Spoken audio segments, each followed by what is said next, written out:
Damn, son, where'd you find this?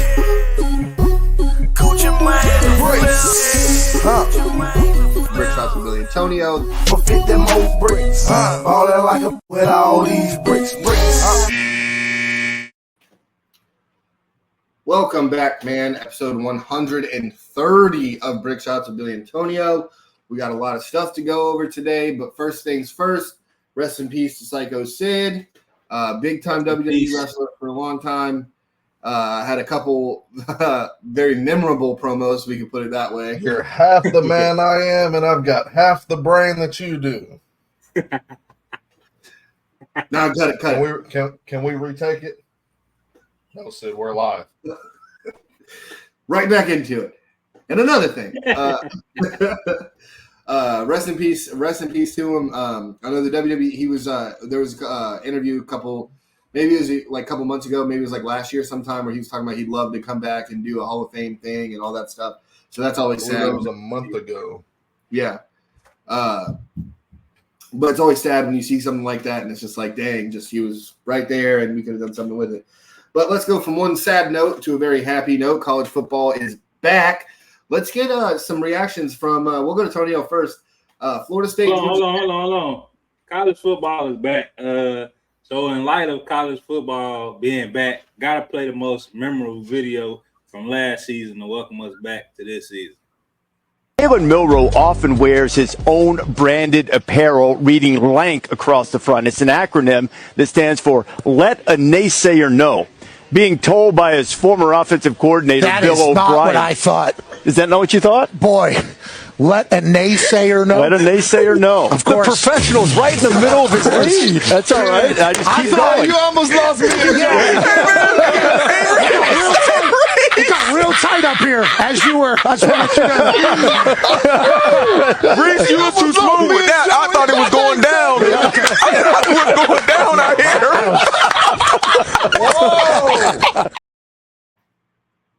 Hey, Joe Yellow was ready. I thought it was going down out here. Like, what an amazing reading, bro. I do still gotta ask: Is that his clothing brand? Is Let a Naysayer Know? Bro, it is Naysayer. Yeah. Okay. Swear to God, bro. So that's what's like the written white on his people. thing. Yeah, that's what it is. No, to the black people too, bro. It's really For the naysayer. real naysayers now.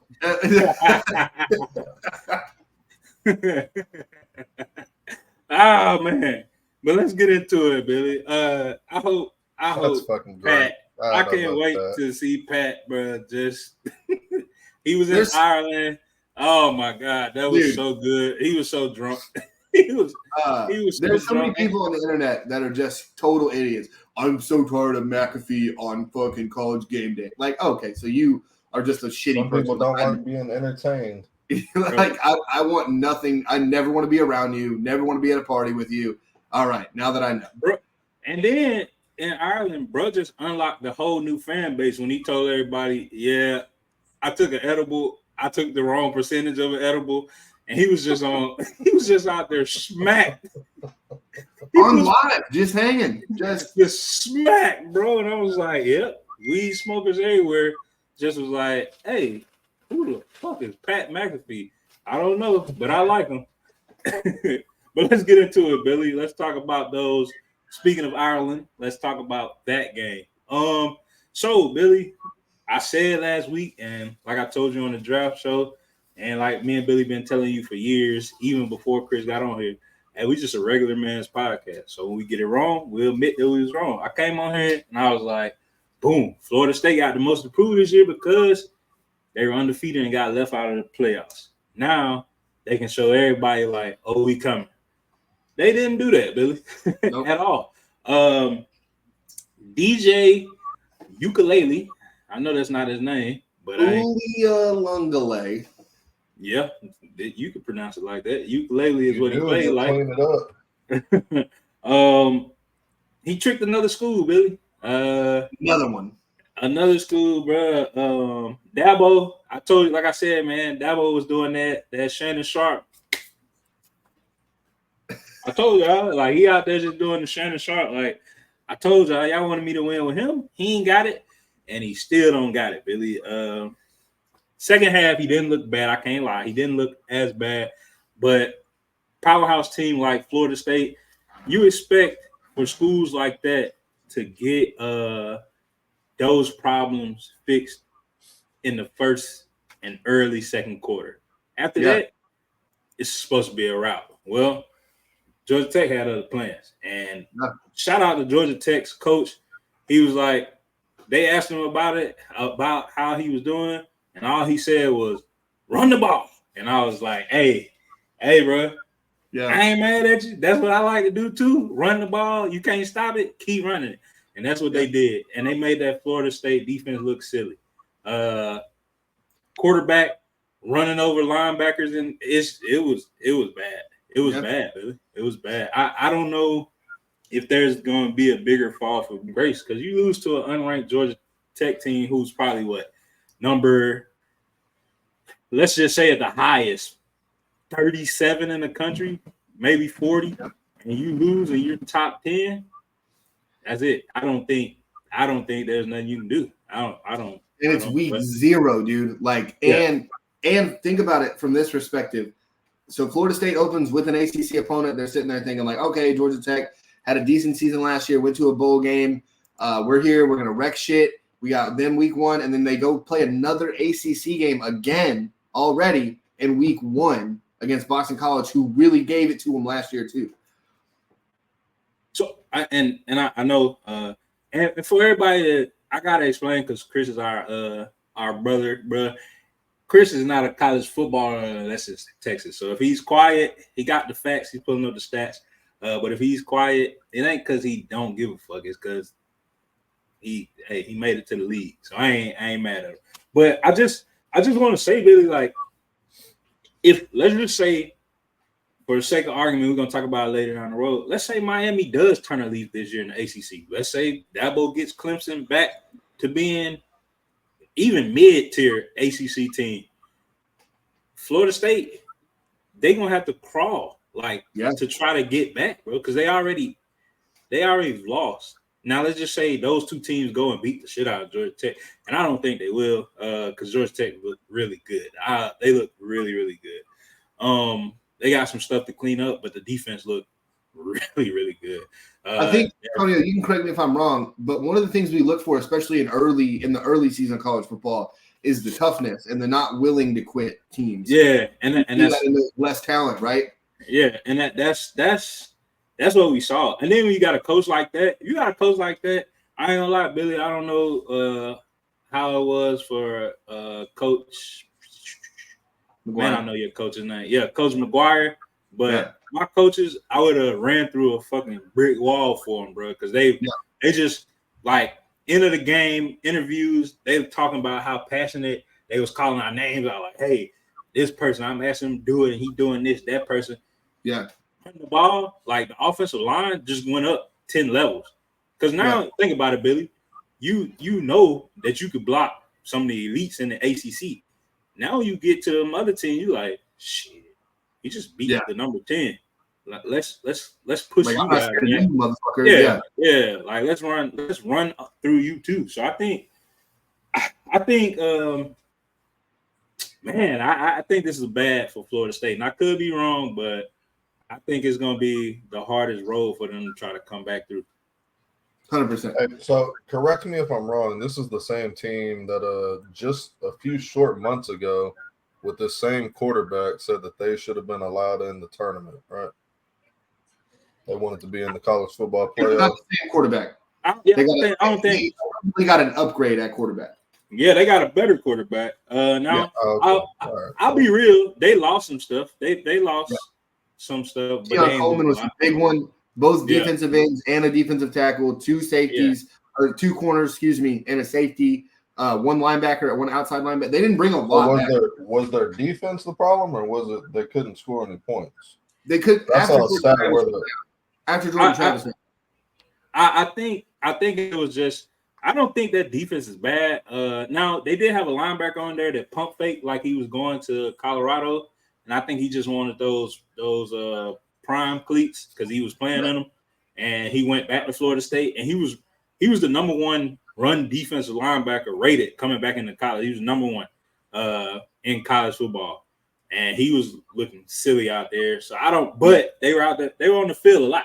Like I think in the first half, DJ's furthest pass might have been 16 yards, if that.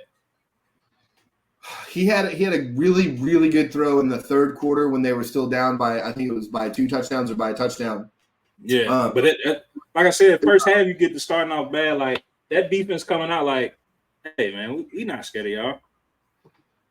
And then, but as an offense too, you have to like once the defense shows you like we're not scared of that, your quarterback has to sit there and say like, okay, I'm gonna fucking do this. Now, whether it be with his feet, I don't care if you're not a mobile guy, but you got to go in there, you got to knock somebody's head off, even if it's for 2 yards. You got to push them down to the ground. Even if they're tackling you, you push them to the ground to show them like, hey, you're not just about to fucking show up and take us out like this.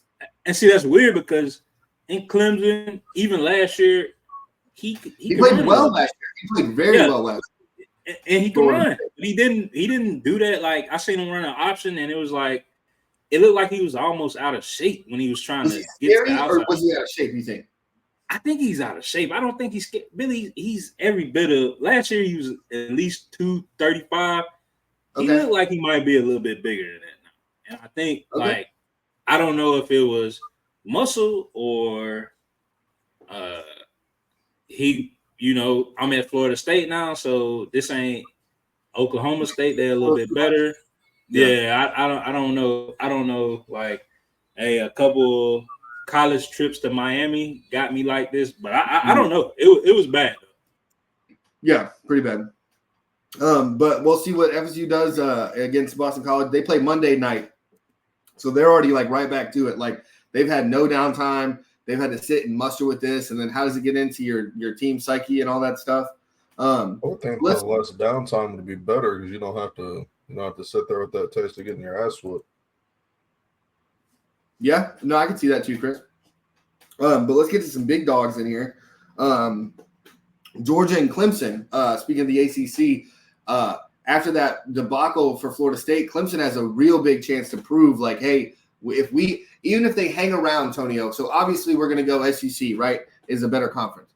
But if Clemson can sit here and hang around with Georgia, are we going to give maybe a little credit to Clemson or credit to the ACC a little bit if their top dogs are being able to handle the SEC's top dogs? We have to. That ain't. It's Georgia. We have to. I know you weren't expecting me to say that, but like I said, if because this is a big game, kinda for Dabo. Like if he loses, nobody discredits him. But if he keeps it close, it's like, oh, maybe Dabo wasn't trash. You know, he had DJ, and then last year he had whatever happened. I don't know what happened last year. They wasn't that bad. It just wasn't good like that previous teams when he had the savior quarterbacks in Deshaun Watson and Trevor Lawrence and those wide receivers and that elite defense that he had when they played Alabama and won. Hey, losing Brett Venables is a big deal, dude. That's a big. That's what I'm saying. So I don't. It's hard to gauge this one, right? Because let's just say Georgia, because we've seen Georgia get off to rocky starts in the beginning of the season. Yeah. As well. And then they just, because last year Mizzou could have beat them. Could have. Kirby just mentally mind fucked Buddy on the sideline. But they should have won. So if Clemson keeps it close, and by close I'm saying 10 points or less, then we gotta be like, all right, Dabo still got it. But if it's a blowout, if it's 10 points, it can't be. It was 17, and they just ended up getting that fucking touchdown at the end. Yeah. Like it can't be a Dak Prescott game where he's getting his ass whooped for 58 minutes and then scores 14 touchdowns in the last 2. Yeah, it can't be one of those. But if it's like, hey, we were still fighting them and they was having the claw, then we gotta give it. But if they get their ass whooped, I don't think you can discredit Dabo in this game because it is. Me and you and probably Chris still think Georgia's the best football team in the country. 2 losses, 3 years. no more Nick Saban. So it's clear that Georgia is the people to beat. And here's another thing. I don't think we've my bad. But here's another thing.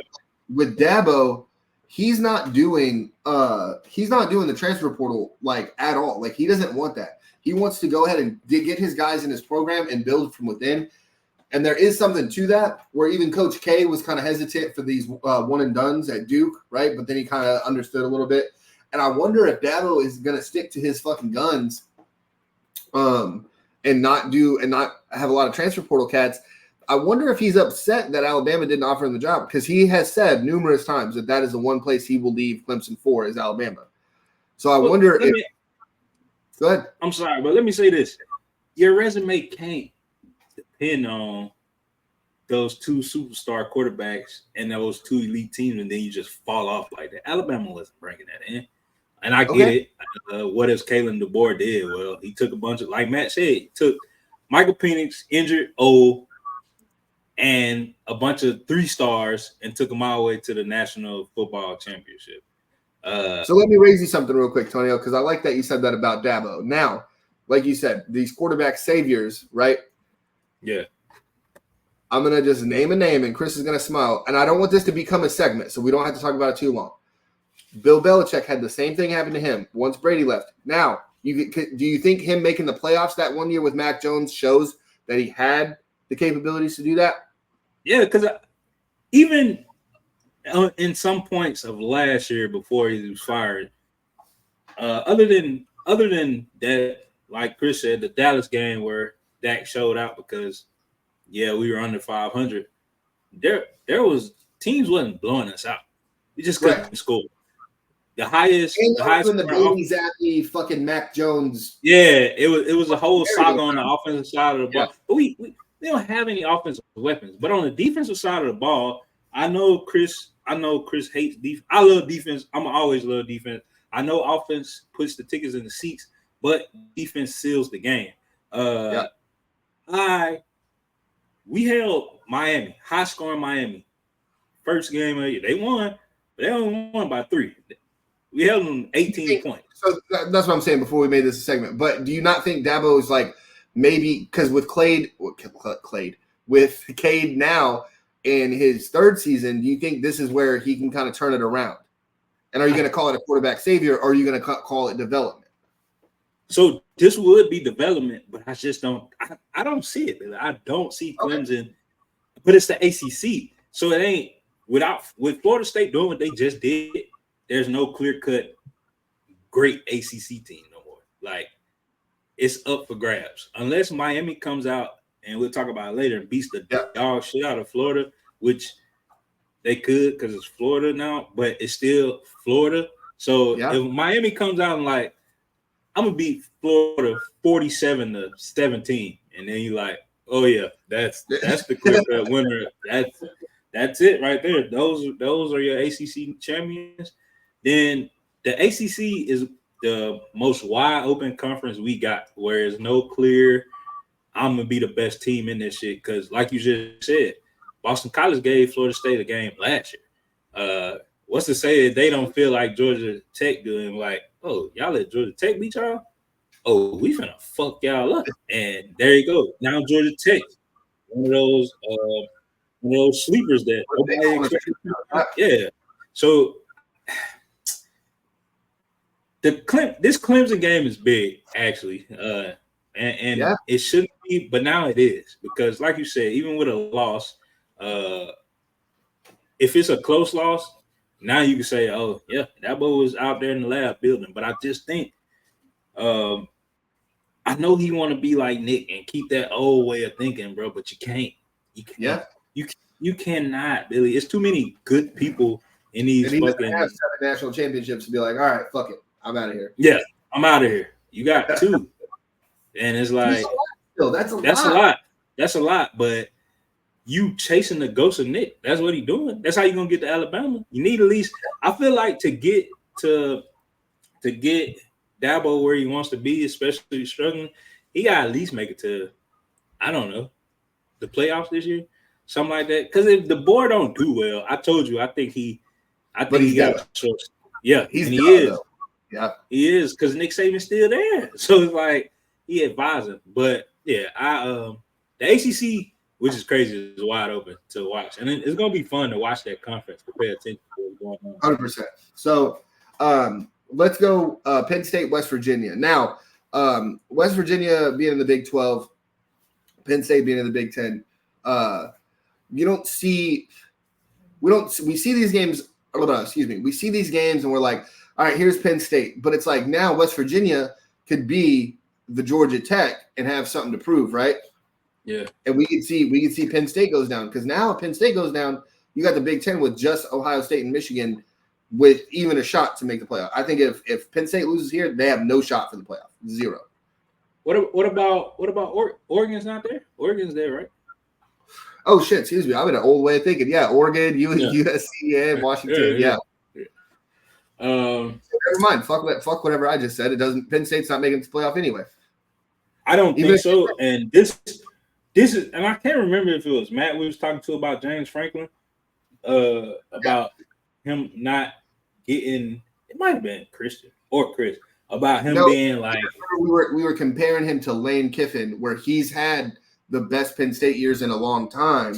Yeah. Now he's doing it forever, but again, Penn State's won a national championship, with Joe Pa back in the day and stuff. Yeah. So yeah. they've had better seasons, but James Franklin has led them to, double-digit wins a lot. His losses are just to freaking Ohio State and Michigan. Like, you just can't get them. But this is where that argument switches now, because you do have USC, you do have Oregon, you do have Washington.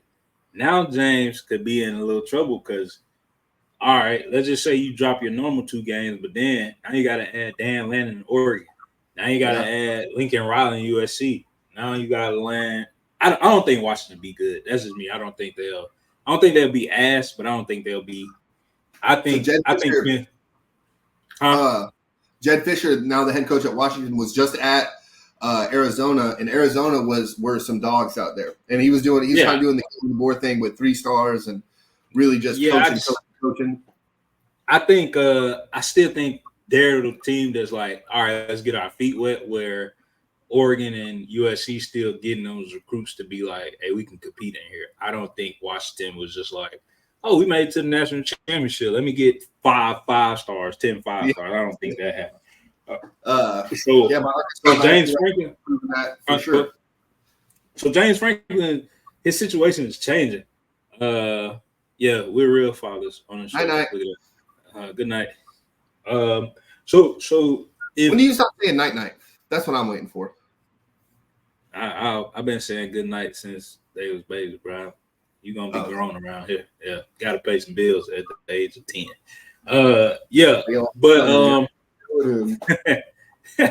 But I think like you said, bro, if West Virginia makes some noise with Penn State, James Franklin is in trouble, and Penn State will be out of the playoffs. They might not make the playoffs anyway. But I'm not gonna shut them out, because I don't know where Oregon is on the playing field with Michigan and Ohio State. I think Oregon is like a really, really great team, but I don't know if they're Michigan, Ohio State great just yet. And they could be, but we didn't get a chance to see it. Money can get them that great for sure. Yeah. And we just didn't get a chance to see it because they lost to Washington. They lost to Washington last year, so Washington went twice. Yeah. So I don't know. I don't know. This one was shocking, but for West Virginia, this could prove some shit for them too as well. Chris, do me a favor and look up Penn State's home record with James Franklin. But so let's go. We'll go another ACC SEC game. Miami and Florida. Now, Tonio, let me take it over for this one. You know, I have been on Billy Napier, and I think he's a great coach. I think this Florida rebuild has been harder than anyone has thought it's going to be. And Billy Napier is kind of getting I don't want to say a shitty end of the stick, but at the same time, he is kind of getting a lot of flack for taking over a bad program and trying to make it his own. And I think, again, this is the Nick Saban effect. where he's taking it and we're not kind of giving him the credit where he's doing the right things, getting the quote unquote right guys for that program, right? And I just think this is the most important game of the dude's career. I think if he loses, I think he's fired within the season. And I was on track last week to saying the same thing. But this game is really, really important for Miami also. Well, you can cut me off the loan frame, but I appreciate it. But Miami also, if they don't get the win here, right now we're looking like Tonio, you said, the ACC is wide open, right? And if Miami doesn't get this win here, and let's say Georgia beats Clemson, right? Now you got the top 3 teams that you thought were going to lead the ACC in a lot of stuff, all losing week 1, right? And then Georgia Tech being the best team in the league. Georgia Tech is fucking running the show over there. That's not a good look for a conference that's already kind of falling apart, making moves, trying to grab SMU and trying to, get Cal and Stanford and trying to make it where this is a conference again, because those schools, if you see the top three dogs that you thought were going into that conference go down, if I'm Stanford and Cal and then why did we join this fucking conference? Why are we here? Like, what? You're not helping us at all. Or I come in and be top of the conference right off rip. I think you look at it 2 different ways, because now, all right, you invited me over here and now I'm in your pipeline of players and I can grab them and be like, hey, you see them, they some fucking losers. Like, all the way on that other coast. Yeah, they fucking suck. Come to Cal, you can surf and shit every day, smoke weed, don't matter. It's legal here. Like I just what's your name, Billy? I think marijuana NIL deal. Yeah, like, bro, you sign with the Urkel weed out there. It's crazy. Purple Urkel out there, yeah. Yeah, Purple Urkel. Yeah. So I just this game is big for Florida and Miami, and it's crazy because I know you like Billy Napier, but sadly, with the addition of Texas and Oklahoma to that SEC East, I think you got to get ready to say goodbye to them, Billy. I just don't know if they have it to where. And their schedule is rough, dude. Rough. It's tough. It's tough, bro. Because I think they play Bama. Yep. I don't think they. Oh, they still play. See, Lane was smart this year. We don't play Bama this year. We just play Georgia. So it's like, hey, if it's yeah, let's get to 12-1. Like, just in case. But we upset Georgia. Playoffs sitting there like, we only lost to Georgia. Yeah, bro. Like, I'm in there. I know. So it's big, but I think, like I said, I really think, because nobody expected Florida to come in and take over the SEC, but Billy Napier is fighting for his job. The bigger one is Miami. Miami has to get this win to establish themselves as the leader of the ACC, which, like you said, is dying conference. Is Cristobal's not fighting for his job, is he, for Miami? Nah, he not. But Miami's fighting for position, bro. Because, like you said, you could be the face of this dying conference. You've been trying to bounce back since 03, 04. And it ain't been pretty. Like, it ain't. Y'all ain't. They've been ass at times, and then they just been in the middle of the pack. But like you said, so bro, I don't think they won more than 8 games since 04. It's been like that bad. And that's crazy, right? But like you said, bro, nobody, North Carolina, they're probably done for now. Like Drake May didn't even look good last year. Once he lost his receiver, he didn't look good. Nobody's checking for Wake Forest. Like, it's just like it's kind of bad over there. They turn it back into the basketball conference that they are. So it's a bigger game for Miami to me. Yeah. Chris, did you find that? Yeah. So his overall record is. I couldn't get the home away splits, but yeah, I put a couple of different ones over on the right side. Yeah, his overall record, thank you, Chris, is 88-39, Billy. Big Ten record is 56-32. Ohio State and Michigan, he's 4-16.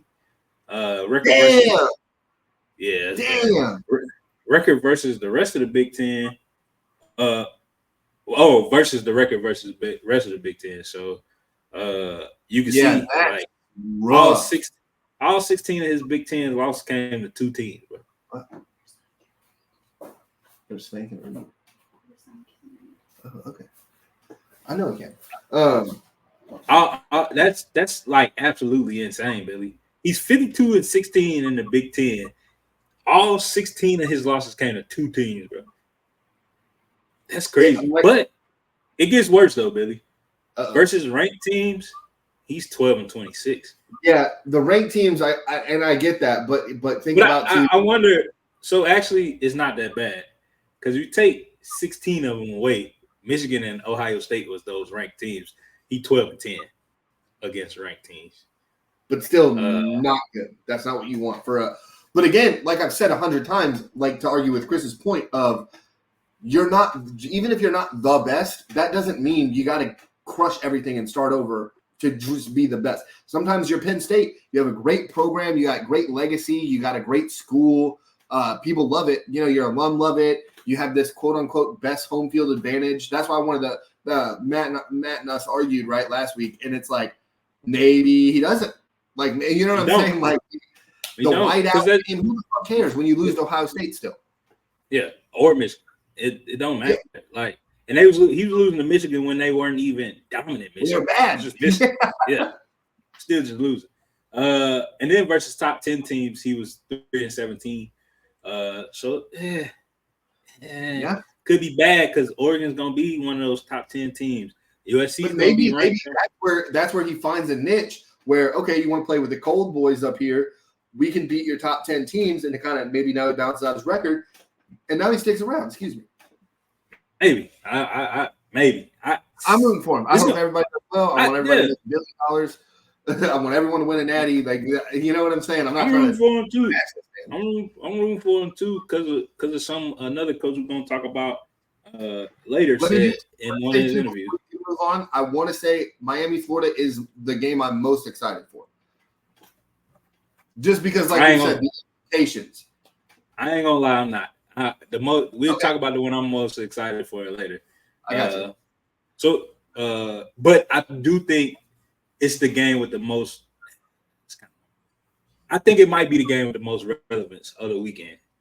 Okay, I'll take that argument. That's maybe. Actually, it could be 2 more games with more relevance than that too. So we'll talk about it. All right, we'll get to those. Now, let's get to the night game. Now, I was really shocked that it wasn't Clemson, Georgia as a night game, but I understand for ratings purposes, you got Notre Dame and A&M at the night game. Mike Elko. Look, Tony, I know I took the last one too. Let me take this one just for 2 seconds. I didn't even think about this until I heard it on the radio the other day. Yeah, shit. So, Mike Elko, the former coach at Duke, his quarterback, Riley Leonard, went from Duke to Notre Dame, and Mike Elko is coaching this crazy star-studded, 5-star Gumar having A&M defense against a kid that he knows every ounce of weakness with, and I think A&M beats Notre Dame by 28 points. I think A&M lays it the fuck down, only based on, not saying like Notre Dame is not good, but just based on the fact that this coach knows exactly what to do against this quarterback. And I think it's going to be a lopsided thing. Tonio's going to come on the next week right after and see, I told you, Frank, Gerke, Mitch, told you, all y'all. I told you that Notre Dame sucks. But I think that's not the correct way to go about it, even if Notre Dame does get fucking mudhole stumped. Fuck that. That is the correct way to go about it. Fuck Notre Dame. And this is one of the games that I was going to say might have a little bit more relevance as well, Billy. Okay. Because this is a chance for Notre Dame to be like, hey, I know they ain't top pack SEC team, but we just beat Texas A&M. Everything they got, they bigger, faster, stronger. I don't care if they sorry or not. Still bigger, faster, stronger. Fuck Notre 16 Dame. 5-stars over there. Yeah, that's what I'm saying. So we just did this to them. Boom, we deserve to be number 7 or whatever they got them ranked. But if Texas A&M, like you said, because man, you got this bet that Texas is gonna have more wins than Texas A&M, and I know this ain't an SEC win, but it's still a big win because now Notre Dame's number 7. Like I said, man, Georgia Tech, like we just said, Georgia Tech's confidence is up because they beat the number 10 team, and they know they can compete inside the ACC. Well, if you beat the number 17, Billy, I don't care SEC or not, you're gonna be like, hey, we not ass. And then they get this coach off to and his pussy level done went from he gets more pussy from police. Yeah. So like I said, man, your shit your confidence gonna rise, and then you're gonna remember like, oh, we do got 16 5-stars, and oh, we are good, and all Jimbo was fucking us up. He sucks. Yeah, well, I told you he didn't belong there, but that's another story. Shout out to Jimbo. Where's he coaching? Shit, I don't know. He's like, I didn't think so. So this one could have more relevance to both of those teams than the Miami one, and because like I said, Notre Dame, every year we question why they rank them in the top 10 because they get ranked there every year, and then every year they prove us right. Now they did play Ohio State really closely last year, but Ohio State's quarterback, Ryan Day, when it comes to coaching big games, because you think about it, like he played Georgia really well. He played Georgia really well. I just looked it up. I think Jimbo's on that same staff as Bill Belichick.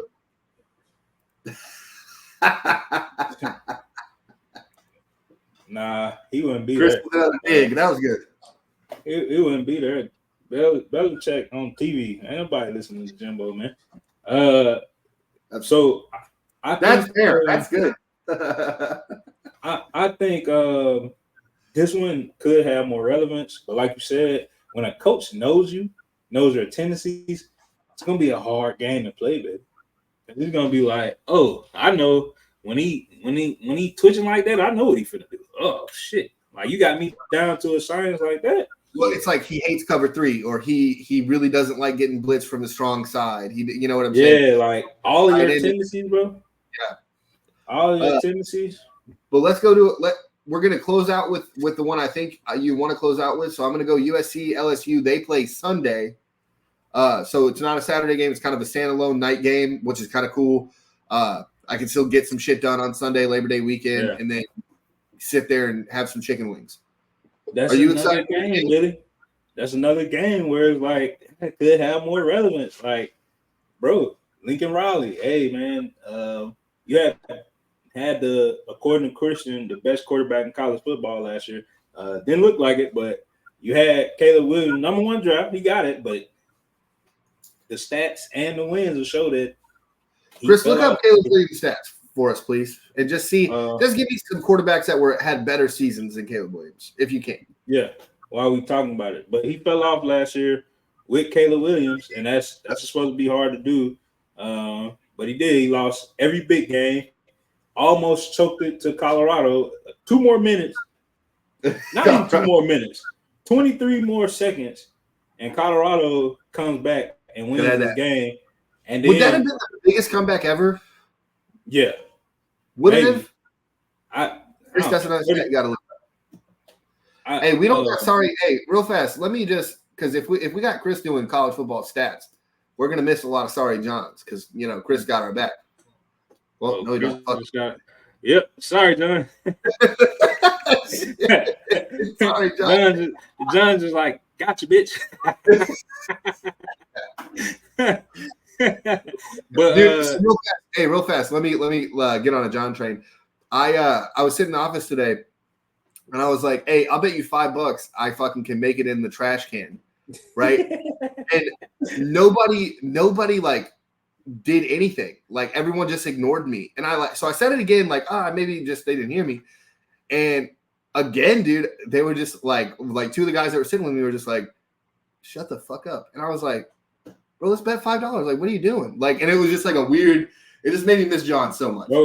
Bro, nobody believes me in none of the shops I go in. I was like, bro, me and my favorite first class of all time used to sit at work and bet like ungodly amounts of money to do dumbass shit, bro. Just all day. I can get my hat on the other side and it's gonna land on this thing. Like, bro, like, hey, and he would come up with the shit. It wasn't even me. He was like, yo, door closed.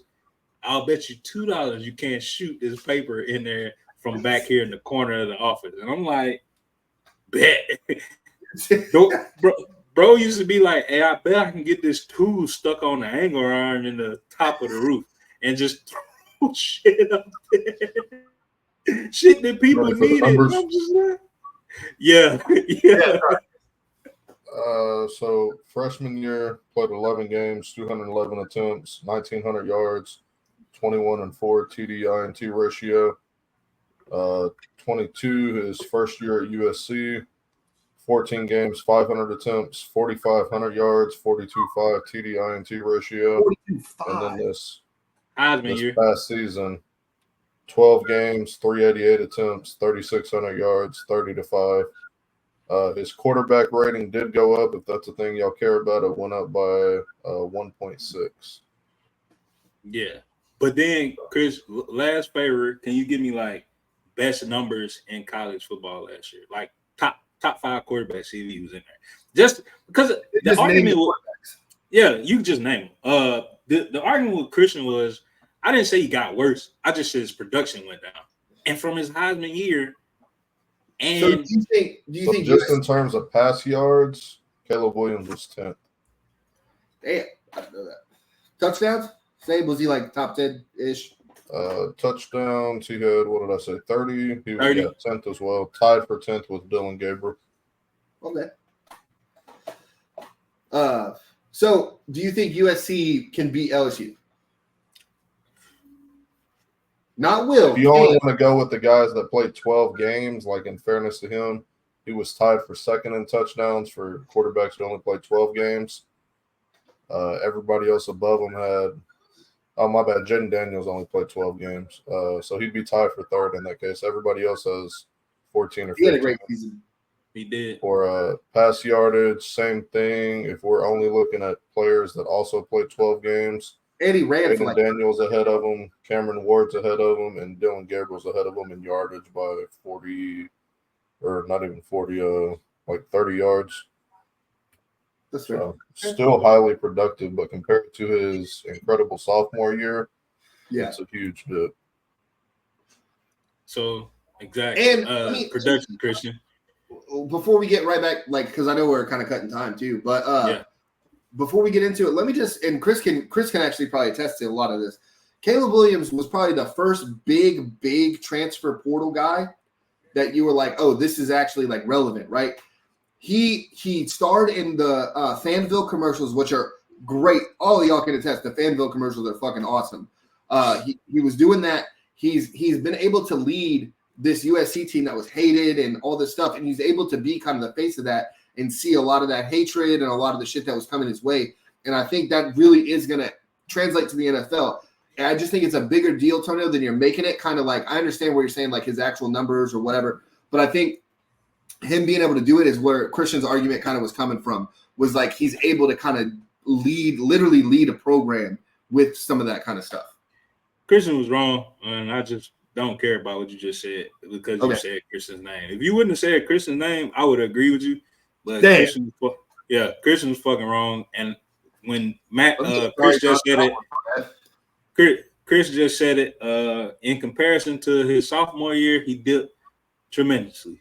So that means his production went. In comparison to Dan Marino's like 5,000 yard year with this following year, I mean he also had way less production too. But I mean, that's all I was arguing. I didn't say he got. I'm not saying Caleb Williams ass. I ain't saying none of that because 30-5 is crazy. But Christian was like, oh, he was still more productive than all these. He wasn't. So, can USC beat LSU? No, I don't think so, man. I don't even know who the starting QB is for USC. That offensive line last year gave Colorado like 4 sacks. Yeah, and Colorado's not a sacking team at all. Yeah, they wasn't a sacking team. This year they might be. The defense was shitty too. Yeah. You know what's crazy? I didn't realize this until I was watching like one of the videos. I knew Travis didn't play, but Shador didn't play. Not Shador. Shiloh did not play against USC either. So I didn't know that. Yeah, I didn't, because they got torched, and I'm like, what Yeah, the fuck is going on? But he wasn't out there neither. So that's kind of crazy. But he threw his first pick against. They gave Caleb Williams his first interception. So, dog, all LSU got to do is use 3 of the five stars they got, bro, and on that defensive line, and just wreck. All right, yeah, we're gonna have 15 sacks today. So I don't think so. I think it's close. Because LSU just lost Jaden Daniels. So that's big. You know, like Chris just said. I got another coach you hate though too, right? Yeah, I fucking hate. And let me just throw it out there. And Billy just made me hate him. I fucking hate him. Look at this. So let me just throw it out there. Brian Kelly's third year, everywhere he's been. At Central Michigan, his third year, they won the MAC. His third year at Notre Dame, they went to the national championship, got the shit kicked out of them, got to the national championship. LSU's third year, they might win the SEC. Hey, he's in the SEC now, though, Billy. It's different. If he wins football now. If he wins the SEC, will you say that Brian Kelly's a great coach? No. Yeah, I get it. Yeah? I'll answer for Antonio. No. He'll get my respect, because to win the SEC, he got to go through Georgia. So I'm not even worried about that. Also, Christian just joined. Chris, and Billy collectively agreed that you were wrong about Caleb Williams' production going down last year. So you're right, Christian. Yep. Just wanted to say that. Right. But no, I don't think USC wins. Okay. But I don't think it's a bad look on Lincoln Riley either. What if they get blown out? It's a bad look on Lincoln Riley. Okay. All right. Hey, so we do kind of I really want to dive into the Colorado, because it's tomorrow. Colorado, North Dakota State's tomorrow. We're all watching that. Chris, are you not going to watch that game? I know you don't watch. You watched Colorado State last year, though. I'll probably be working. Ah, shit. What's tomorrow? Nah, you'll definitely be working. It's 6 p.m. on. It's 6 p.m. on their time, so that shit is gonna be like. So yeah, even if I wanted to watch it, I wouldn't be watching very much. 6 on over there. I don't think so. What time is that here? I don't know. The game, that night game at Colorado, was at like 8, and we was up to 3 in the morning watching that shit. God, damn, dude. I've never been awake that late. Well, since I've had kids, I've never been awake that late and been like, all right, let's get this going. Yeah. Hey, bro. Hey, lucky you never been overseas, because you watching them games. We was watching them games and then just going to watch. I've been Rhoda, motherfucker.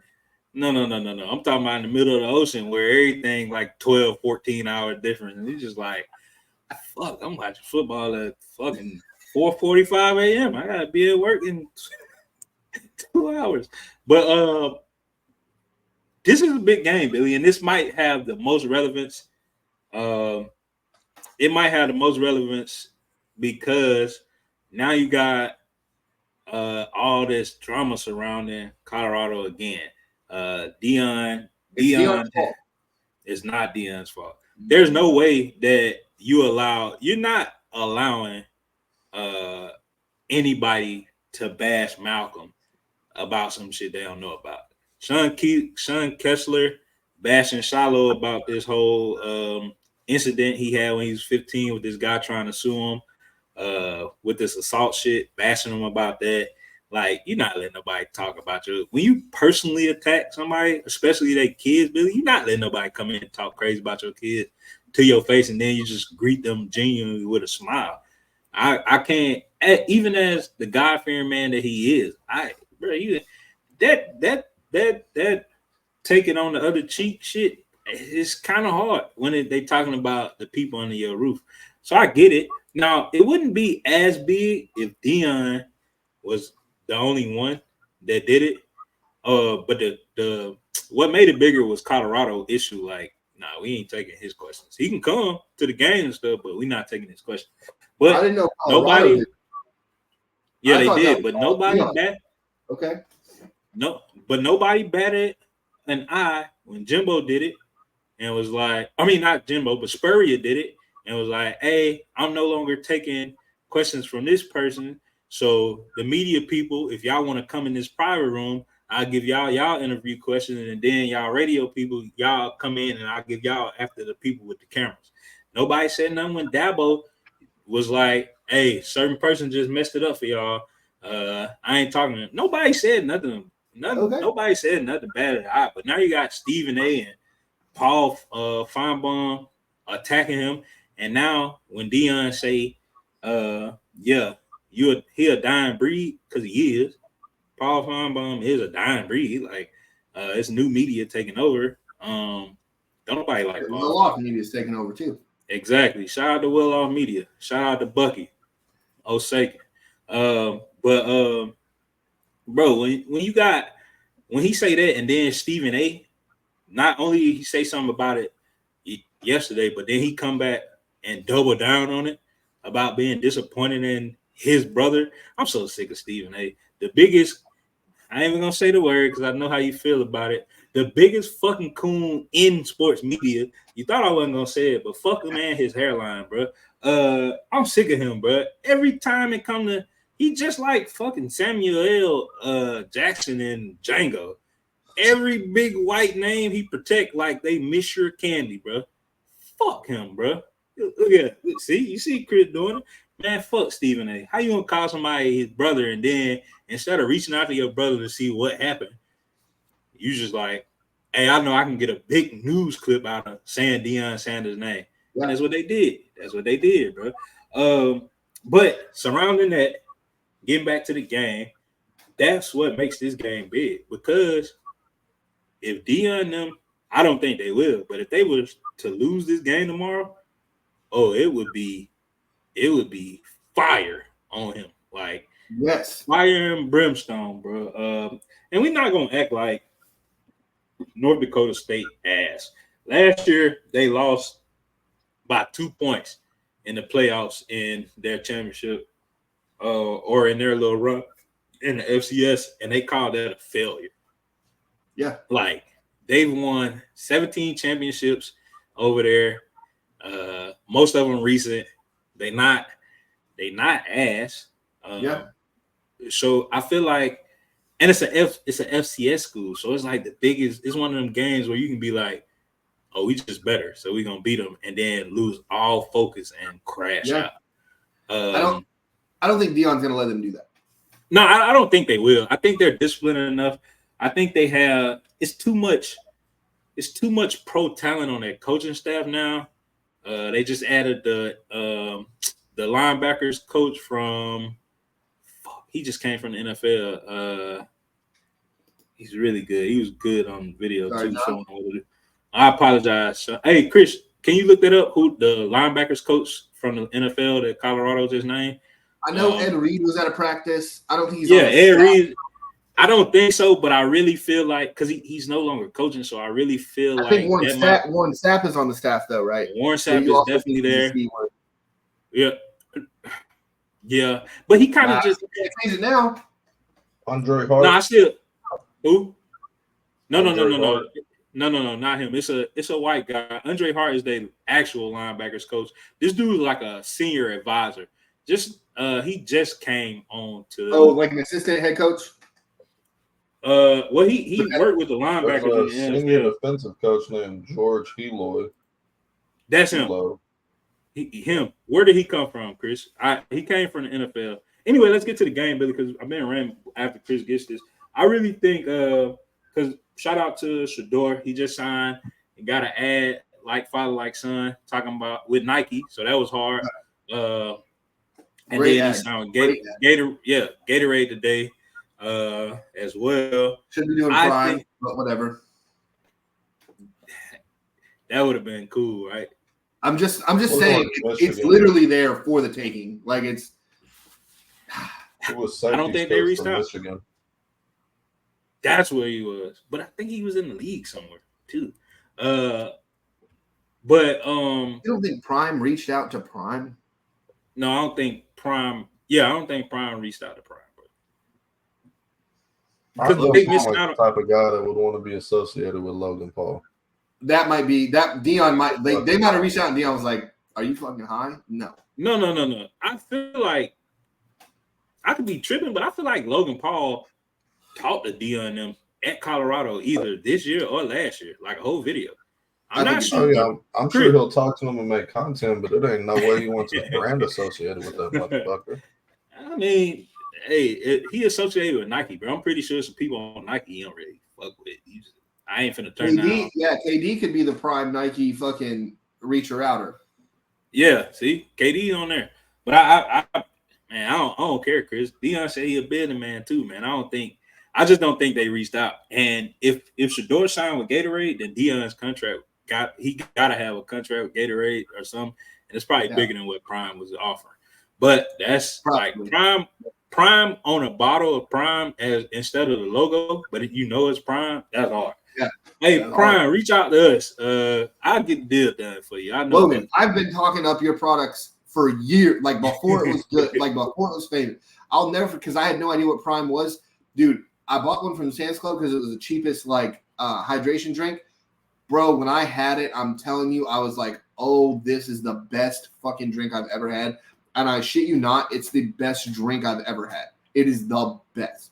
Now, Tonio, let me, I'm going to do two things for you. So let's try to cover this in 4 minutes if we can. Two things. This game is the weirdest probably game. I don't think it's the most relevant, but I think it's the weirdest game of the week, right? Excuse me. If Deion Sanders in Colorado loses, I think a lot of us as Deion fans are going to be able to say, hey, North Dakota State is a fucking problem. Like, that's a real fucking team. Now, the Deion haters are going to also be able to say, that's an FCS school. You should have fucking beat them. South Dakota State, who actually beat North Dakota State for that championship last year in the FCS, beat the New Mexico Lobos. They beat them. Now, are you telling me that Colorado is the same program as the New Mexico Lobos? And I think that's why the game is so strange, because you're going to have – it doesn't matter how you string it. It's going to be that. It's going to be us saying, that's a great team. Deion fucking – hey, that's a great team, great coach. They've been on the same roster. Deion has a lot of influx with the transfer and all that stuff. And then you have the opposite, where they're going to crush Deion for losing if he loses. And I think that's where it's going to kind of just be like, well, fucking like it's like damned if you do, damned if you don't. Because if he wins, everyone's just going to be like, oh, it's FCS. Who cares? As opposed to us, when he beats him, we're going to sit there and say, that's a great team. Like, that's a good win. Yeah, and I want to get it out here before the game, because this show will be out here before the game. You say that you're a hoe. Because, like I said, North Dakota State, they've upset some major teams in the past. They did it. They went in there and won. Also, to Kune Smith's credit, he did say to them on the show today that what did they really expect for Deion to do with that team with 56 people coming in trying to get to know each other over a fucking spring camp and then summer. And he was like, I mean, beating those teams that he beat, I know you finna say a but you said 4 minutes, so it's my turn now. To his credit, man, I think Stephen A said that right, because what did you expect to do when you beat TCU? Of course you're gonna get the hype on you. They were the national runner-ups. Should they have been there? No, but that's Michigan's fault for being ass. And JJ McCarthy, when he actually had to play quarterback, throwing interceptions, lost the game. But nobody want to say that. Christian, Matt, and look at JJ now. Rest up, my boy. Yeah. So I hope you heal up and I want you to come back so you can throw a lot of picks, and I can still talk shit about you to Christian and Matt. But I want you to play. I want you to get your money. I want you to get your chicken. But I just it's a lot surrounding this joint, because if they come out and they beat the hell out of them, then it's like, all right. Because now you got to think, the offensive line last year, 56 sacks, terrible. And Shador still he threw. I think he threw 23 touchdowns and 4 picks or 3 picks. Chris can look that up for us real quick. Hey, so Antonio, let's end it right here. Hey, yeah. Is Shedeur the Heisman favorite? I'll say this. I don't know if he's the favorite, but it's his to lose. With Travis Hunter, throw it in there. Yeah, with Travis Hunter being 3. Yeah, there we go. So with Travis Hunter being 27 tubs, 3 picks. 27. I thought you said 107. Yeah. With Travis Hunter being there, and if he can keep up what he kept up last year before the injuries, playing 100 snaps and being productive on both sides of the ball. I know you don't like it, but it ain't about what you like because you're not coaching on Colorado. Yes. Yeah. So and it worked for them. When he healthy, it worked for them. Because we seen him make spectacular plays on both sides of the ball. Nobody in college football, I don't think, is jumping with him one-on-one. I don't think nobody in college football jumping with him. True. And I don't, even though he got beat on a couple coverages, I think if he, if he's able to mentally switch it better than he did last year from going to wide receiver to cornerback, I see a lot of picks coming his way again because his field vision is some of the craziest shit I've ever seen. The way he jumps routes is crazy as fuck. So if he comes out productive, that's gonna be hard to beat. But Shedeur is a quarterback, and if Shedeur the one throwing him the touchdowns, and then what you got? Carson Beck, Dylan Gabriel, and Kate Klubnik for Clemson. I like Cam Ward for Miami too. If Dart has a great game against Georgia, he's in there. Okay. Because our offense is gonna be rocking this year. So it's a lot of quarterbacks in there, but Travis Hunter will be in there, and he'll be the one that they gotta steal it from still. So yeah. Let's not forget Donovan Edwards. Let me just throw that in there for our Michigan fans. Yeah, Donovan Edwards is gonna be the fucking. I play with Michigan on against somebody last night. Donovan Edwards is gonna be their whole offense next year. So all right. Yeah. So we're an hour and 2 minutes into the show. Chris, finally a topic for you. CD finally got paid. Are you happy? Or are you upset that it took this long to get CD going? Because now you know it's going to take him a couple weeks in the actual NFL season to kind of get going. I don't think it's ever too late to get your best player back on the team. Chris, well, let me stop you right there real quick because you're lying. Your best player is Dak Prescott. No, it's not. So week 1 we're playing the Browns, then we got the Saints, then we got the Ravens. The Cowboys this year. Cool. I'm not sure those first 2 weeks I'm too terribly worried about. I think the Browns might be a bit of a problem with the pass rush, but not too worried about CD being able to go out there and do what he do against that team. I don't know. Timing, they've played together his whole career. I don't think timing only is going to take much to get back the timing down, the rhythm of the offense. I'm not worried about the contract with him or him not being there. I think they'll be fine as far as CD is concerned. As far as it taking so long, I don't really care about that either because I'm a fan of the team. I'm not a fan of these individual players. I don't give a fuck whether they get paid or play for free. So happy he's in camp. He's a great player, but if he wasn't going to be there, fuck him. I will say I think this was a calculated move by Jerry Jones to get us talking about the Cowboys the whole offseason, the whole preseason, and then boom, as soon as we're getting ready for the season, now we're going to talk about the CD contract. I think Jerry's just a shitty general manager, but I guess that's one way to look at it. I think he is too because now I think CD is he ain't gonna look super shitty, but he's gonna look bad getting this contract year and his first contract year, and only not because he's not good, but Shit, who else I'm double teaming? Who else I'm triple teaming? I ain't worried about shit else on y'all offense. What, fucking Zeke finna run for 1,200 yards? No. The Cowboys signed Dalvin Cook today. I thought that was a great signing, by the way. That is a great signing, but I don't think he running for 1,200 yards neither there. Yeah, So, really old running backs that have a lot of tread on the tires really get some good carries in there. Can't wait to see how awful he looks. Who is on the other side of CD this year, Chris? I don't know. Flip a coin and somebody heads, somebody tails.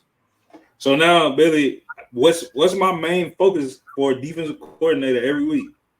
I'm pretty sure Brandon Cooks will be there. He gets 1,000 yards everywhere. Yeah, he do. All right, there you go. But that's for Dak to find him. I think Dak's gonna. I think with Jerry paying CD, Dak gonna have to force feed that boy this year, and I don't know if that's again. Yeah, I don't know. I don't know if that's a good look. I'm scared for CD. I don't, like I said, I think his numbers drop on his contract year, and then it's like, bro, you just got paid because that's what's gonna happen, bro. Yeah. Look at what you did last year. Then you got paid and you was ass. I mean, his numbers are gonna drop, dude. Like his numbers were fucking incredible last year. He's not gonna have 135 catches, 1,750 for the yards. Like, I didn't know he had. Yeah, but not. How many of that was in the fourth quarter? Not like a Caleb Williams drop off, Chris. How he did last year in college. I'm talking about like, you know, he his target's gonna go down because he's gonna be double covered most of the probably every game unless Brandon Cooks. I mean, because Brandon Cooks is 1,000-yard great number 2 to have. Yeah, he would be a number 1 on the Ravens team right now. So I mean, yeah. I don't know. Zay Flowers had a year to learn from his mistakes. He might come out. You can't be a 185. It's not a Raven show, Bill. We don't need to talk about it. You can't be 185, 5'9", and be a number 1 receiver. Let's talk about the Antonio. Let's go to Steve Smith Sr. Don't ever compare Zay Flowers again. I'm not comparing them. I'm just saying the size. Like, okay, I see what you're saying. Size. Yeah, size. And you just that's on me. It is. That's your bad, not mine. So, Antonio, Steve Smith. Y'all winning. We don't got to worry about Lamar playoff records because what was Steve Smith saying? Just another guy. Just a jag. God damn it. But go ahead, Billy. I was gonna say, Antonio, take us into the 49ers camp with Brandon Ayuk sitting. Trent Williams now is talking about sitting. The 49ers trying to one guy that got paid, the 2 guys that are complaining about not getting paid. There's a segue you were looking for, Billy. Go ahead. It was good one, Chris. You guys. He hate that shit, bro. I miss it. You get the show nice and smooth. That's all. You can have a fucking smooth show without a segue. You just be like, all right, the next thing. You don't need to fucking have some cute way to fucking do it. Don't get me wrong. Some people like creamy peanut butter. Some people like crunchy peanut butter. I see which one you like. Crunchy's elite and creamy is fucking gay if you're 5 years old. All right. Anyway, Trent Williams sitting out. Brandon Ayuk's not getting paid. What's going on with John Lynch and the 49ers, Tonio? Let me grab a drink. We drove this man to drink. Yes, I think, Chris, and you can tell me if I'm wrong, but I think I will. John Lynch is, I don't know if him and Jerry Jones are good friends, but I think he's trying to pull a Jerry like, hey, I ain't paying y'all to right before week 1 to see. But I don't, because I feel like you could have traded Brandon Ayuk and got some shit. Like there was like a lot of teams like I'll send some shit over there if you want it. If you just want to do some shit like that, you could have got some shit, bro. Not gonna do that. Trent Williams, there is no way in hell any other GM in the league other than Jerry is gonna hold out on the best offensive lineman for the last 4 or 5 seasons. There's no way. Trent Williams, the way he manhandles, like I mean, do you not remember what Jerry did with Zach Martin? He said he wasn't going to pay him forever, and then last second he's like, you know what? Here's the deal. Exactly, and I really think John might be pulling out of Jerry's book. Like, hey man, Cowboys always relevant. Let's be relevant too, and we gonna pay these boys, but let's just do it a week before the season starts. Miraculously come up with contracts for Ayuk and Trent Williams, because you're not. We seen the decline in that team when Trent Williams was. I fuck Ayuk and he's great, but when Trent Williams was off the field, that shit showed tremendously. Like, I think they lost every game he wasn't on the field. Now they bounced back when he came back. When he came back and made it to the fucking Super Bowl, but when he wasn't on the field, they was fucking losing because that side was getting fucking attacked. And no disrespect to whoever was over there that replaced him, but that's just the way. Hey, bro, like it's a reason why the tackles get paid, bro. Brock probably talking to John Lynch like every day. Hey, bro, what you doing? Hey, what you doing? Like, hey, I already. Like, pay this dude. What are you doing? Yeah, pay him. Like, I already done got hurt one time. You want to see it again? You want to put Christian McCaffrey back behind the center? What do you? Yeah, like, what? Yeah. Like, I don't know. I don't know what's going on, and it's kind of crazy. It's kind of crazy with a couple of because the 49ers not the only one holding out. Cincinnati's still holding out on Jamar, and I'm just like, why would you even like threaten to mess up the relationship of a quarterback who's been playing with this receiver from college, and their timing is elite. Yeah. If you get Joe Burrow a fucking left tackle, bro, y'all Super Bowl champs. His second year, y'all Super Bowl champs. Jamar wide open because he burnt whoever the fuck it was. I don't know. I can't remember, but he burnt him. He was back there, and Joe let it go, and we in the Super Bowl. So I don't know. Nope, he was in the dirt. Yep. I don't know. I don't understand it, Billy, and it's kind of like league wide.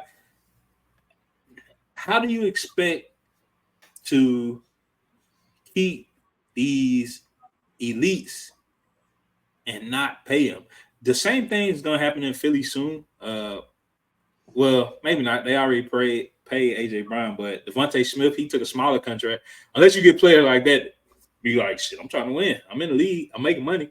But it's damn good money. It's not like it's fucking bro.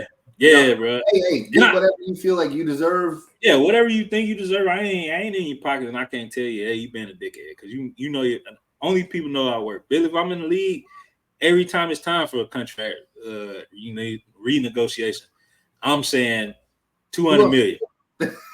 200 million every time. That's where I'm starting at, and we can negotiate from there. That's just me. Hey, don't even matter what position I am. I'm long snapper. 200 million. Nobody 200,000. Okay, that's cool. Yeah, I got. Yeah, I'll take it. Yeah, that's cool. How many years? 7. Yeah, we'll make work. Get to the Super Bowl, get any incentives? 5,000. Take it. Yep, I'm good. No bad snaps. Another 50 grand. Okay. Yeah, I can do that. But I'm starting at 200 million. That's just me. I'm starting there. See, hey, because what if you drunk one time? They just like sign this shit. All right. Yeah, I'll take it. But I don't know. I guess I'm thinking back to shit. Even I guess they see Kansas City make it. Y'all are having such difficulty from this. Like, it's a really easy answer. What's the answer, Chris? Because I know people looking at Kansas City, they don't pay people shit. They ain't pay Tyreek, and we thought that was gonna be the end of them. Still winning. We've never paid anybody in New England like ever. What's the most important position of football for winning? It's a quarterback, Chris. Okay. When is his contract due? Who, Brock Purdy's? Yeah. Nothing. He's got 2 years left on his deal, and he's making pennies. How much cap space do the Niners have next year? Y'all won't know that. Under $28 million as it currently stands on the books. They've got 6 guys worth at least 7.5% of the salary cap. That's a fuckload of money tied up in 6 guys. The highest of those 6 guys is Trent Williams at almost 12.5% of the cap. Who's trying to make He's more under money. contract for 2 more years after this season, and he's already, 36, 37? How old is he? He'll be 36 this year. He's under contract through age 38. He's likely going to be a June 1st cut next season in order to clear off that cap space to be able to sign Brock Purdy. If my long-term plans are to extend my quarterback and cut the highest cap hit on my team who's closing in on 40, why would I then put more dead money on my books by giving you an extension? Well, let them say this, Chris. These people probably done called you a lot of times on your phone, spam call. But let's talk about your car's extended warranty, Chris. Well, what is Brock Purdy's extended warranty? I delete the call and I put it on block. Trent Williams is Brock Purdy's extended warranty. He keeps him from being hurt. When he ain't out there, Brock get hit, Brock get hurt. They don't win. I get it. I get he old, but I still don't. I get it. But we not asking Trent Williams to pull. We asking him to pass block. And we've seen him pick your boy. He does pull though, but he does still. He does, and it's crazy. It's so nasty. At 36, Chris.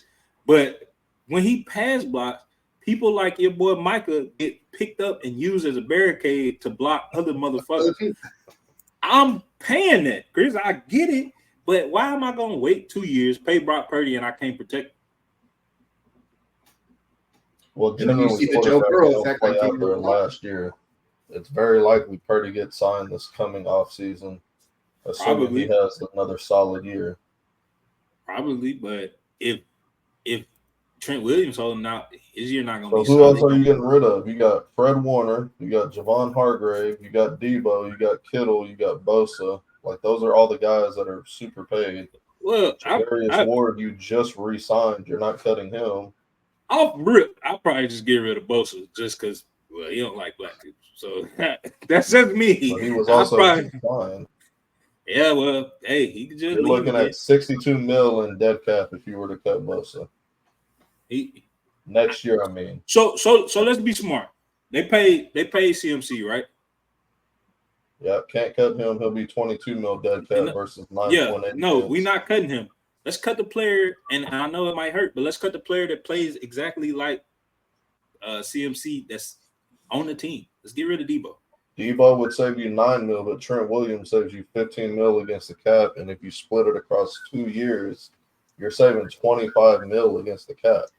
I'm taking. That's going to get your quarterback signed right there, the 25 plus the 28. But even if you cut Debo, you're going to pay Ayuk, and now you're still paying Ayuk, and you're still going to have to cut Trent. Well, and that's why I don't think Ayuk gets paid. I think he might get franchised and then be gone after next year. That's why I told Chris. I think for sure, John Lynch missed out on a lot of opportunities to get a lot for Ayuk because he could have got a lot. You know, you're not gonna pay him.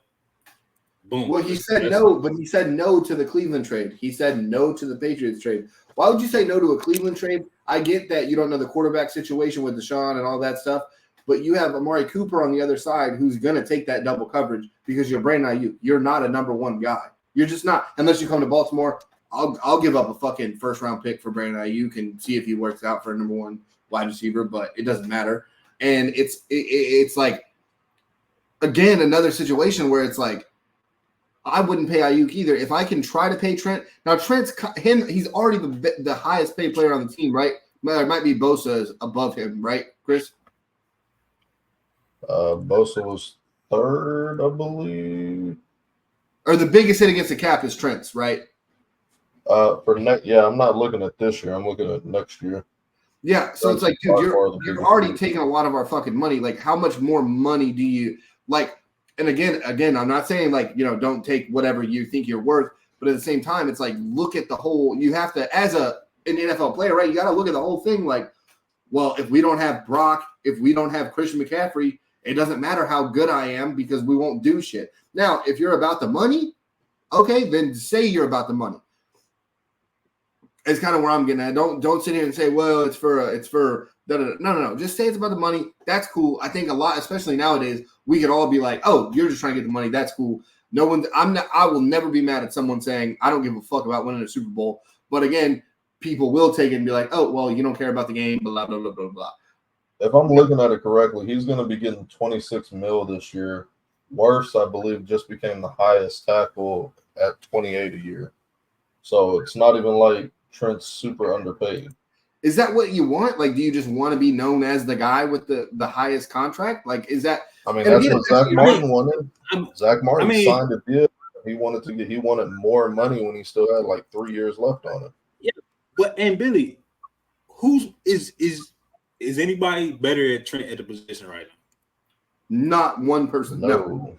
Not even. Maybe. I mean, Wirfs is the closest. Because think about what Chris saying. Trent finna be 38.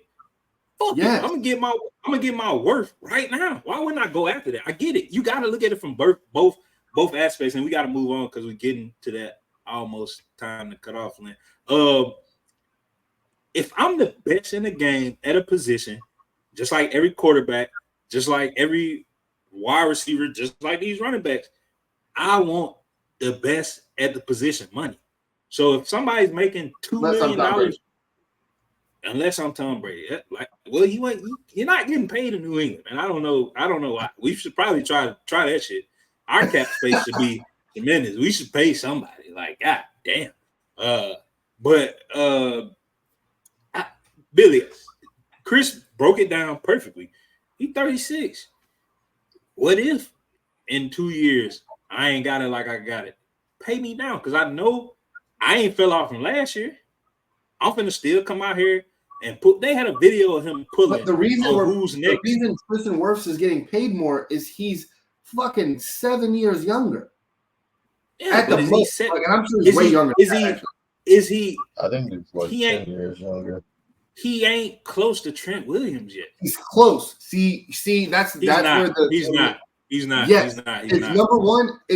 So it's number one and number two. You could say the difference is here, but number one and number two is still. I get it, but number two is just the first loser. Yes, true that. But you don't need the number one. See, and I hate the way I'm really. You can't say that though. We can't talk about. We can't talk about this man. You just said get what you worth, and now you're going against it. No. I understand getting what you're worth. I'm saying I understand, but I'm saying if you sit back and look at the whole spectrum of things, it's like us paying you. I'd rather you sit and us take this hit than us re-sign you to take a bigger hit later. Look at rest in peace, Kobe Bryant. That Kobe contract was fucking god awful, and look at what it did to the Lakers for those 2 years, 3 years, and then another year. So after Kobe retired, the Lakers took 3 more years to even become relevant, and that's when LeBron James got over there.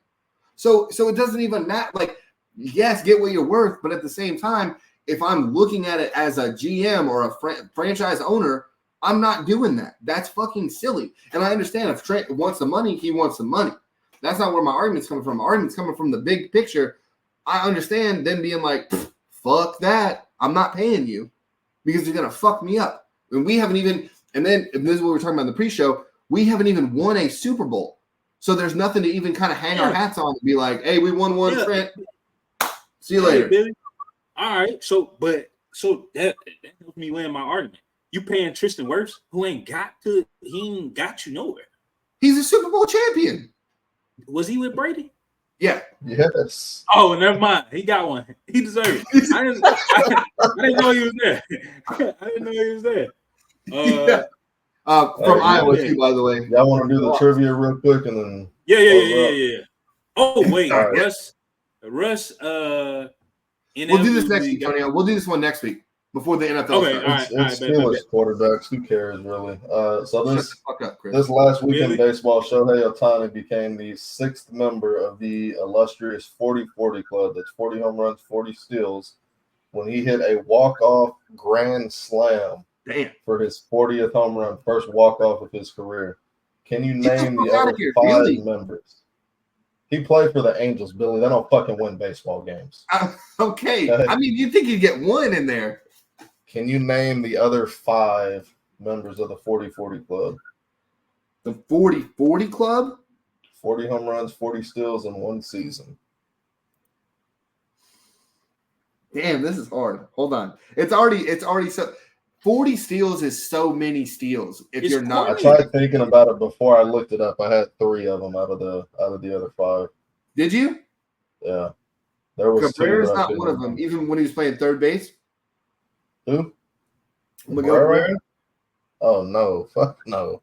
Oh, Chase Utley. Nope. Let's see. I'm gonna start naming the people I know. A-Rod. A-Rod is one of them. Yep. Hey, Third season Yeah. in Seattle. Yeah. first season in Seattle. Was that his MVP year? Third season in Seattle, 1998. Was that his MVP Let's see. year? Let's see. Might have been. I want to say that's the only one I'm gonna get. Not Grady Sizemore. Dude, 40. Every time I'm like, oh, that guy had 40 steals. I'm like, there's no way he had 40 home runs. Fuck. 40 home runs. Now I'm just gonna think about people that hit home runs, Billy. That's where you start at. Barry Bonds. Barry Bonds was the second one ever to do it. Yes. Yeah. Come on. Yeah. Hey, so Billy, last year Matt had me betting on baseball, and this dude from work had me betting on baseball. This dude, fuck, he got like a weird name. It sounds like tuna. Is anyone like recently new? Last year. Jazz Bro, Chisholm. I'm telling you, bro. No, bro. No, His Jazz name only sound plays like like 12 games a year. Oh shit. his, Okay. his name sound like tuna, rhyme with tuna. Acuna. Yeah. Acuna. For the Yeah, Braves, yeah. yep. Shout out to Matt. He almost got it. Who? Altuve. No. Shit. Altuve doesn't do either of those. Aaron Judge What didn't position? have nowhere but steals. What position did Courtney Granderson play? That's a fucking Curtis baseball Granderson. Corey Granderson was a center Yeah. fielder for never mind. Cleveland, I believe. Who? Corey Granderson? Who the fuck is that? I don't Curtis? know. Curtis Granderson. talking That's what about- you're thinking of. Yeah. Yeah, Detroit, that dude, he played black for dude. Detroit in, I was New thinking York. of Grady Sizemore. What the fuck? Yeah, because I said Grady Sizemore. I think he just became a manager. That's why the name was in my head. Grady Sizemore's a manager? Where?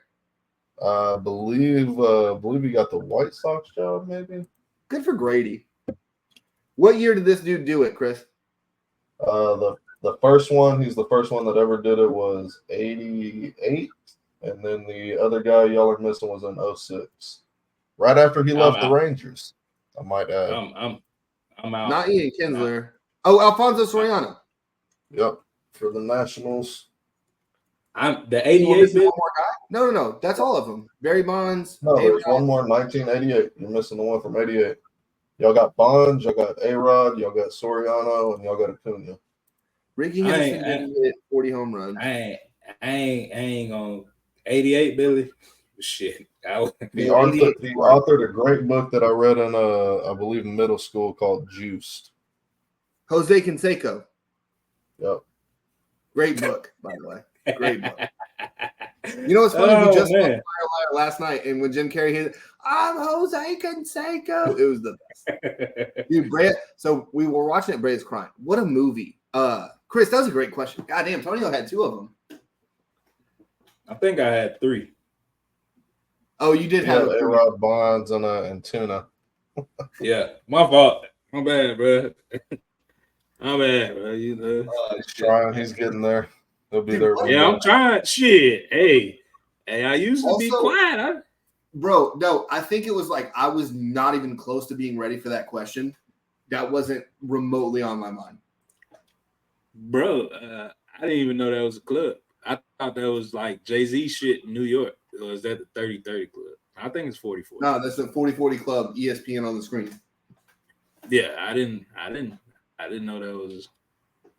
I start You have the very elusive 50-50 Club. I think there's only one person who did that. There's a 50-50 Club. I make it up. I know I make it up when I play the show because I'm always a 50-50 guy. Barry Bonds. I don't think Barry would have got 50. No, I don't think anybody's in it. Acuna, I think, was the closest last year. I think he was like 40-50. I don't think anybody's got 50-50. Either way, we had hour 30. It's been the longest show in a minute. But that's because Billy been back on. Hold on, give me a minute. Let me explain. So this is gonna be college football is back. It was back this weekend, but it's officially back. This is week 1, starting tomorrow night. Chris was out of here. Okay. Yeah, starting tomorrow night. Where we watch Colorado at the God Eye for hours or whatever time that might be for us over here. We're off Friday though, so that's good. Yeah, I've been off, so it don't matter. So shout out to the fans that was watching. Shout out to all of y'all. Make us great. Next week, Billy will get y'all those running backs. He didn't do it this. He'll get y'all top 10 running backs. 2000. Show. Billy got to work. So it might be me. I might do my wide receivers next week. We'll see. We'll talk about it, but it'll be more college football. As soon as college football is over, we'll be right into talking about that NFL season as well.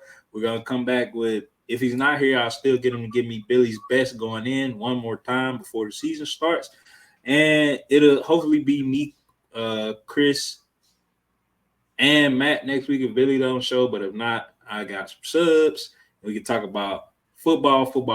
That's what's happening. So y'all gear up. And this has been another episode of The Brick Shots. Peace. Thanks, y'all.